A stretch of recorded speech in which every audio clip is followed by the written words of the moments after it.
कोट में खोसा बिरादरी के फाल बणाल कन्वेंशन में कुंड कुड़च खां आयल सरदारन चङण मुड़सन समेत बिरादरी जे सभई माण्हुनि जी शिरकत।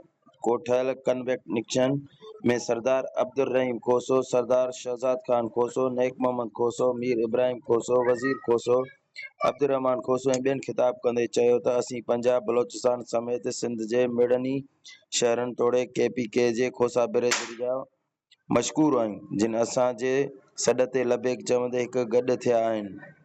हुन चयो त हाणे जदीद ज़मानो आहे जिते हर पल दुनिया जे ख़बर मिली रही आहे, उते हाणे पंहिंजी औलाद खे जहिड़नि झगड़नि खां परे रखे हथियारनि जी जाइ ते कलम ऐं किताब ॾिनो वञे। हुननि चयो त हाणे ज़ियानत जी जंग आहे। पंहिंजे औलाद नियाणियूं तोड़े छोकरनि खे तालीम जहिड़ी ज़ेवर सां नवाज़ियो।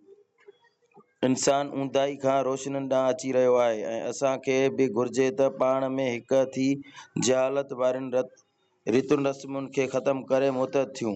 जीअं पंहिंजी खोसा बिरादरी खे हिक प्लेटफॉर्म ते गॾु करे बिरादरी जे मुनज़िम कयो, जीअं ईंदड़ वक़्त में हिक ॿिए जा ॿांह ॿेली थी सघूं। उन्हनि चयो त हाणे वक़्तु परे न आहे जो खोसा बिरादरी हिकु वॾी ताक़त बणिजी पंहिंजी बिरादरी समेत ॿियनि बिरादरियुनि जा मसइला हल कंदी। आख़िर में मुल्क जे कुंड कुड़च खां आयल सरदार मौज़नि खे सिंध जी सूखड़ी टोपी अजरक पिणु ॾिना विया। गुलज़ार अहमद चांडियो, कोशिश डिजिटल, शहदादकोट।